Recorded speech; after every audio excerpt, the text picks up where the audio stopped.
एका आंदोलन। यह कहाँ चलाया गया था? यह चलाया गया था अवध क्षेत्र में। यह कहाँ चलाया गया था?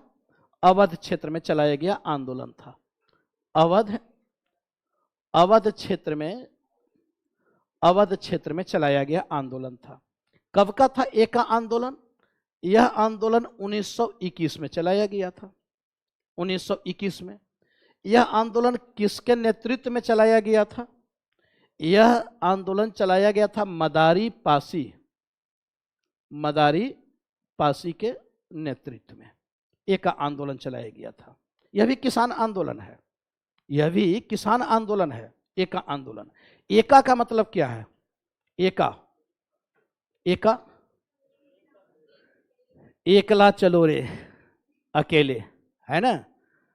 लेकिन एका का मतलब एकता से भी है, संगठित। तो एक एक करके लोग संगठित हो जाए। तो यह भी आपको किसान आंदोलन है। अच्छा, इसमें आप देखोगे कि यह जो आंदोलन था, यह आपको अत्यधिक लगान, अत्यधिक भू राजस्व की राशि को लेकर चलाया गया आंदोलन था। यह जमींदारों के द्वारा जो खेत छीन लिया जाता था, उसके विरुद्ध चलाया गया यह आंदोलन था। अब इसमें क्या हुआ था एका आंदोलन में, कि इसमें इस आंदोलन में प्रतिरोध के तौर पर आप देखते हो तो धार्मिक प्रतीक का इस्तेमाल किया गया था। यानी इसमें कैसे विरोध किया गया? तो यह एका आंदोलन में हम लोग देखते हैं कि प्रतिरोध के तौर पर, प्रतिरोध यानी विरोध, तो प्रतिरोध के तौर पर किसका इस्तेमाल किया गया था? धार्मिक प्रतीकों का इस्तेमाल किया गया था। धार्मिक प्रतीकों का इस्तेमाल किया गया था। क्या था भाई धार्मिक प्रतीक जिसका इस्तेमाल किया गया इसमें एका आंदोलन में? तो इसमें धार्मिक प्रतीक के रूप में जो इस्तेमाल किया गया था, तो इसमें था कि लोग क्या करते थे कि एक गड्ढा खोदते थे। क्या करते थे? एक गड्ढा खोदते थे और उस गड्ढे में पानी डालते थे और फिर उसे गंगा जल मानते थे, गंगा मानते थे, और फिर उसकी शपथ खाते थे। हाथ में जल को लेकर, यानी एक गड्ढा खोद लिए और गड्ढा खोदकर उसमें पानी डाल दिए, उसे गंगा मान लिया प्रतीक के रूप में। भाई क्या है प्रतीक? तो सिंबल, जैसे बहुत सारी चीजों को आप देखते हो कि बहुत जगह पे प्रतीकों का इस्तेमाल होता है। आप लोग तो खूब करते होगे प्रतीक का इस्तेमाल। मैसेज करते हो, हंसते हुए जो भेजते हो चेहरा ऐसे स्माइलिंग फेस, वह क्या है? प्रतीक है या नहीं है? कि आप व्हाट्सएप मैसेज किए, बहुत खुश हुए तो एक स्माइलिंग फेस भेज दिए। अच्छा, थोड़ा सा मान लो कि कुछ वैसा न्यूज मिला जो आपको दुखी किया, तो उसमें भी आंसू वाला आता है, वो आंसू टपकता हुआ, और खुशी से पागल हो गए तो वो माथे पे आपको चक्री काटता हुआ भी आता है। वही सब कुछ होता है ना प्रतीक। अच्छा, जिसको पता नहीं वो उल्टा प्रतीक भेज देता है, पता चला लेनी का देनी पड़ गया। किसी का बर्थडे है, अभी जैसे लोग उसका बर्थडे है नहीं, तो लोग इसको बर्थडे का केक वहीं से भेज देंगे। तो क्या? हाँ, लौकुश का आज बर्थडे है अभी, ठीक है, तो आप लोगों को केक खिलाएगा, ठीक है।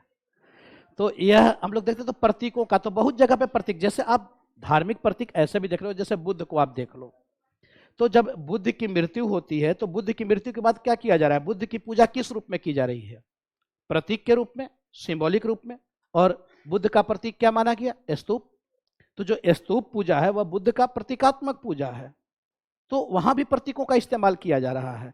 तो यहां पे हम लोग देख रहे हैं कि इसमें धार्मिक प्रतीकों का इस्तेमाल किया गया। और धार्मिक प्रतीक के रूप में क्या किया गया? तो एक गड्ढा खोदा जाता था किसानों के द्वारा, लोग संगठित होते थे, फिर उस गड्ढे में पानी डालते थे, फिर उसको गंगा जल मानकर शपथ खाते थे। अब शपथ क्या लेते थे? तो यहां जो किसान शपथ लेते थे कि केवल निर्धारित लगान ही हम देंगे, केवल निर्धारित लगान ही हम देंगे। यहां शपथ लिया जाता था कि हम विष्टि नहीं करेंगे, बेगारी नहीं करेंगे, अपनी मेहनताना हम लेंगे। तो इसमें जो शपथ लिया जाता था, इसमें शपथ लिया जाता था कि हम पंचायत के निर्णय का ही पालन करेंगे, ना कि ब्रिटिश न्यायिक व्यवस्था का। यानी हम कोर्ट कचहरी में नहीं जाएंगे, हमारा न्याय कहाँ होगा? तो पंच न्यायालय जो हम लोगों का है, अपना जो है, जो हमारी संस्कृति से जुड़ी हुई है, और पंच परमेश्वर हमारे यहाँ तो यह माना ही जाता था। अब देखो इन सब में आप देख रहे हो कि गांधीवादी आंदोलन का असर है, क्योंकि गांधी भी क्या कर रहे हैं, जब बहिष्कार किया जा रहा है ब्रिटिश सरकार का ब्रिटिश वस्तुओं का, तो उसमें बहिष्कार में यह भी होता था, सरकारी सेवा का भी, सरकारी उपाधियों का भी, न्यायालय का भी। तो न्यायालय का बहिष्कार किया जाता था तो किस बात की ओर लोगों को जागरूक किया जाता था कि भाई आप इस कोर्ट कचहरी के चक्कर में मत पड़ो, क्योंकि यह बहुत पेचीदा है, यह समझ से परे है, अनावश्यक इसमें पैसे खर्च होते हैं, यह ब्रिटिश के द्वारा बनाई गई नीति है। तो हमारे जो अपना जो हम लोगों का जो अपना मूल आधार रहा है, अपनी जो न्यायिक व्यवस्था रही है, और वह न्यायिक व्यवस्था क्या रही है, पंच न्यायालय। तो हम पंच न्यायालय में विश्वास करें। तो इसमें यही यहाँ पे आपको जो जब ये हाथ में गंगा जल लेकर शपथ खाया करते तो इन्हीं सब का यहाँ पे निर्णय लिया जाता था। तो इसमें